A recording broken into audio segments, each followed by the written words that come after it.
In a matter of hours, Lebanon was thrown into chaos. A series of mysterious explosions ripped through Hezbollah strongholds, leaving destruction in their wake.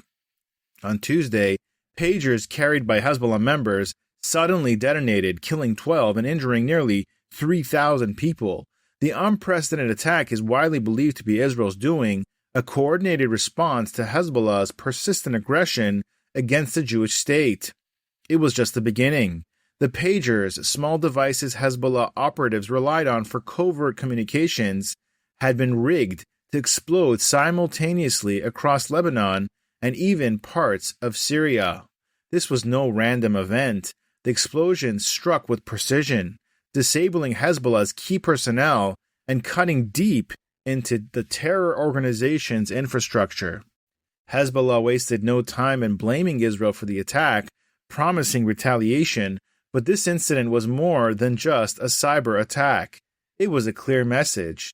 Those who threaten Israel will face divine justice. The first wave of explosions occurred on Tuesday afternoon, striking across Beirut and southern Lebanon. Pagers carried by Hezbollah fighters suddenly heated up, then detonated in their pockets. Hezbollah's elite Radwan unit, those responsible for terror operations in Syria and attacks on Israel, was hit hardest. The simultaneous nature of the explosions left Hezbollah scrambling, unsure of how deeply its ranks had been compromised. Reports even suggest some devices exploded while Hezbollah fighters were trying to dispose of them. Israel has not officially claimed responsibility, but the timing and precision of the attacks speak volumes. In the midst of this chaos, another major blow hit Hezbollah. Their communication network was shattered. Even Iran was not spared.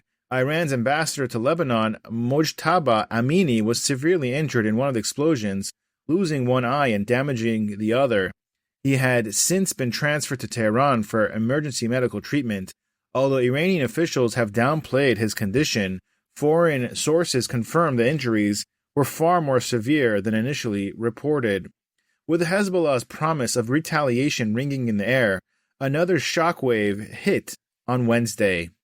The second wave of explosions targeted handheld radios used by Hezbollah's operatives, dealing an even greater blow to the terror organization.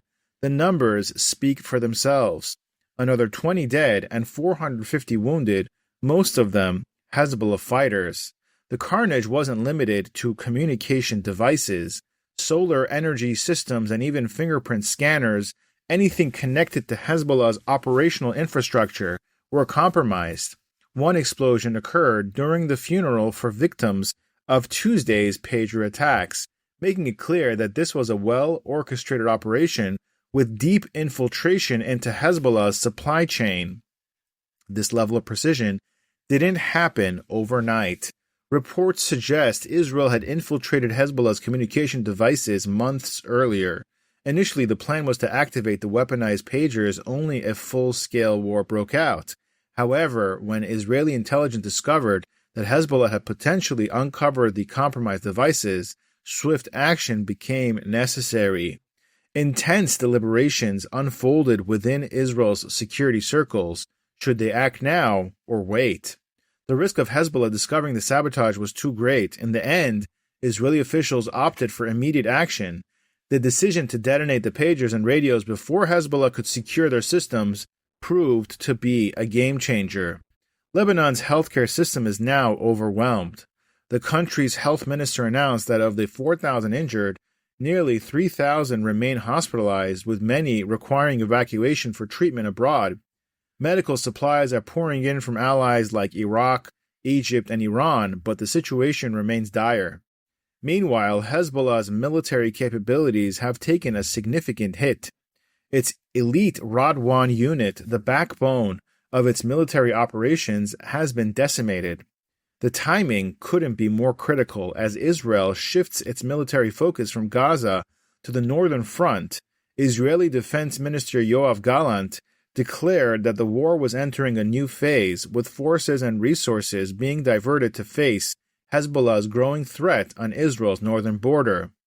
Israel has redeployed its 98th Division to the northern front, bolstering its defenses. The message is clear: any retaliation by Hezbollah will be met with overwhelming force. As Israeli Air Force jets patrol the skies, the nation braces for what could be an intense escalation. Despite Israel's efforts to minimize civilian casualties and target only Hezbollah fighters, the international community has been quick to criticize. The United Nations Special Coordinator for Lebanon expressed deep concern over the escalations, calling it a dangerous provocation. But let's not forget the facts. Hezbollah has launched over 8,000 missiles into Israel in the past year, with the sole aim of killing as many civilians as possible. While critics accuse Israel of indiscriminate actions, the reality is very different. Israel's military is extraordinarily careful in aiming at terror targets, avoiding civilian casualties whenever possible. Experts like retired U.S. Army officer John Spencer have praised Israel's approach, calling it the gold standard in ethical warfare. Hezbollah may vow revenge, but the facts on the ground are undeniable. Their elite forces are shattered, their communication network is in ruins, and their ability to retaliate has been severely weakened. What we're witnessing is not just a military victory, it's divine justice. Through every battle, every challenge, Israel remains protected. God's hand continues to guide and shield the nation, as those who seek to harm it are brought to their knees. As Hezbollah's forces crumble and their threats fall silent, one thing is clear: Israel will endure because it is divinely protected. Please leave your comments below. What do you think of this unprecedented attack on Lebanon?